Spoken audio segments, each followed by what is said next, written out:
Good morning, South Georgia. Another fun-filled Friday night of football last night. She's Janier Cooper. I'm Aaron Mukes. Welcome into the Locker Room Report Overtime. That's right. We have more highlights for you. We have our Game of the Week. And, of course, we have the Of the Week segment, which will allow you, the viewer, to have your voice heard. Yeah, Aaron, the Game of the Weeks is starting to become my favorite part of all of this. It's not only exciting for us as we kind of plan the week leading up to Friday night, but also for the teams and the players. When I went out to Fitzgerald to give them the ball, they were going crazy. They loved it. They had a blast, and it gets the community involved, so it's just overall a great time. Yeah, we encourage you guys to vote. We have them on our social media. We have it on WALB.com. Make sure you vote for the top plays, the coaches, the players. But before we get to all of that, let's recap some of Friday night's games, and we're going to start out. It's the Game of the Week. It's Bainbridge, and it's Coffee. And, of course, it's Maurice Hazley throwing the deep bomb. And Coffee would go on to win this game. They would win against Bainbridge in our Game of the Week 23-14.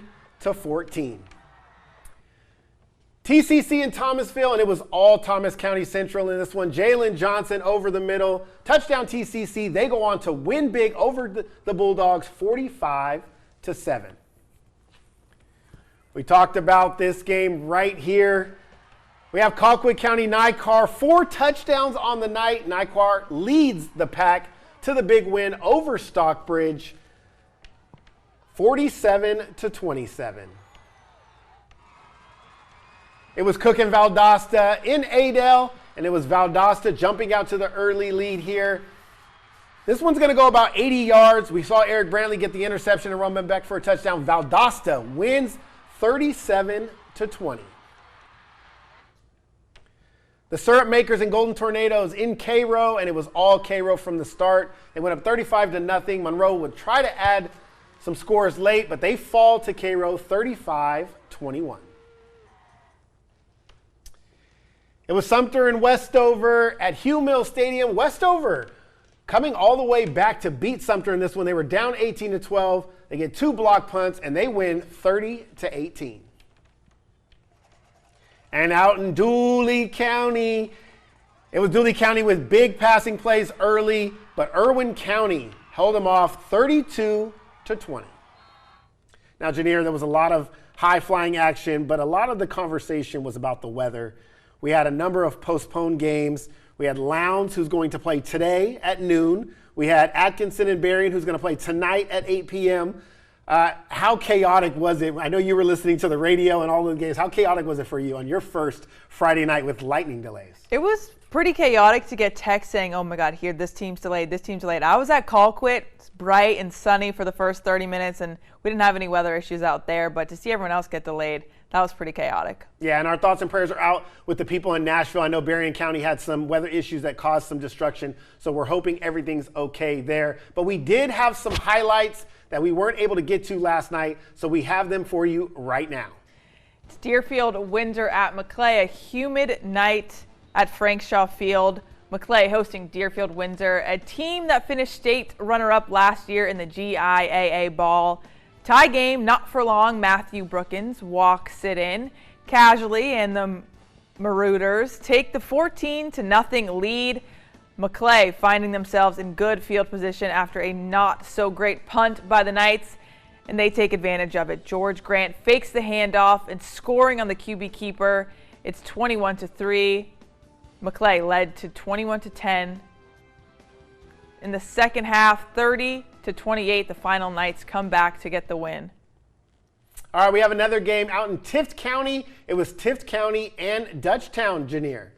Happening in the Friendly City tonight, the Tift County Blue Devils and the Dutchtown Bulldogs faced off at Brody Field.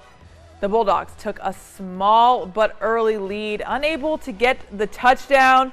They settled for the field goal. The first touchdown came from the Blue Devils' Buford Titus, but the Bulldogs were not going to let that slide. A 70-yard touchdown by Jovan Bautista. Going into the second quarter, the Blue Devils were recovering, making some impressive plays like this one-handed catch by Morrow Talon, followed by the touchdown. Buford Titus But it wasn't enough, with the Bulldogs increasing their lead before halftime, with Jaden Hollis almost walking into the end zone for a halftime score.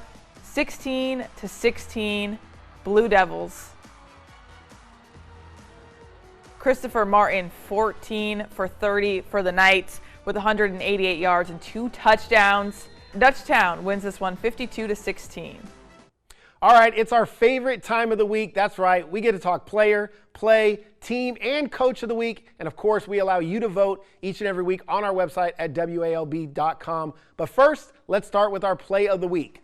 Clayton, for play of the week, goes deep to Jalen Bullhall, and he's going to haul it in and take, yeah, no pun intended there. Play number 1, he's going to haul it in for the touchdown. Dooley County would fall, but Hall was all over the field. Big time play there. Let's go to play number 2. It comes from our game of the week. It's Bainbridge against Coffee, and it's Maurice Hainsley throwing it deep to Anthony Polk. What a play. He picks up the ball off the ground, and he tosses it. No problem there. Coffee gets the job done. They win the game of the week. And play number 3, it comes from Valdosta, and it's Prince Jean. He's going to get the jet sweep. He's going to go on the house call, and it's all Valdosta from there. 37-20, they would go on to win, and that is play number 3. Be sure to make sure you vote on your favorite play this week. For player of the week, we have Nykar out of Colquitt County. He had 4 touchdowns in their big win over Stockbridge. We also have Jalen Bullhall from Dooley County. And our final player of the week is Fred Brown out of Coffee, who won their game of the week this week. All right, let's take a look at our team of the week. Thomas County Central, big 45-7 win over Thomasville. They're our first nominee for team of the week. Our second nominee is Valwood, 50 burger they put up today. They win big, and they are our second nominee for team of the week. And our third nominee for team of the week is, that's right, it's Pelham. They were 0-1 coming into this. Pelham gets the big win. They are our third nominee for team of the week. Coach of the week, we have the winner of game of the week, Coach Mike Coe out of Coffee. We also have Jeff Hammond out of Worth County. And our final Coach of the Week nominee goes to Octavia Jones from Westover, a big win over Sumter. Shout out to Octavia Jones getting the big win over Sumter. We know they lost last week in the Hampton Smith Classic. He was able to bounce back. But also, if you notice the theme with team of the week, or with Coach of the Week, 2 of those coaches had tough losses in week 1 in Jeff Hammond and Octavia Jones. They were able to get their teams up, prepared, and they put up some points today, 30 and 44 respectively. So we gave them some love there, and they're our options for Coach of the Week. But we do have one more thing, and that's right. We're already looking forward to week number 3. We have our game of the week options here, and we're encouraging everybody to get out and vote. Let your student sections know. We have 3 games. Bainbridge, that's right. They're our option again, taking on Thomas County Central. That's going to be a good one. Cook, after their big-time performance against Valdosta, even though they came up short against Brooks County, and Early County on the road against Schley County. We haven't seen much from Schley yet this year. They're on a bye this week. Zayden Walker, Jalewis Solomon against that Early County team. That's going to be a good matchup as well. Be sure to head over to WALB.com and vote on all of your favorites. Voting will start in about, so actually voting starting at 1 a.m. this morning. So go out and vote. Go out and vote. Pick your favorites. And of course, we'll have all those results for you on Wednesday at 6 and 11 next week. And until then, Engineer, some final words to wrap up week 2. I know we're already going to week 3. I want to know, who are you most impressed with so far? You're probably going to say Colquitt because I know they're the 7A team. You've had a chance to see them now twice. I'll just ask you this. How impressed are you with Colquitt? I'm incredibly impressed. I mean, go Pack go. Their offense is loaded. Every time I go out there, it's just crazy, especially Nico Carr and Nico Fan and Nykar. Their connection together, their chemistry is awesome to watch. And even defensively on the side of the ball, I think they really impressed us that first game. We were kind of gauging where their defense would be, if it would be able to keep them in the games.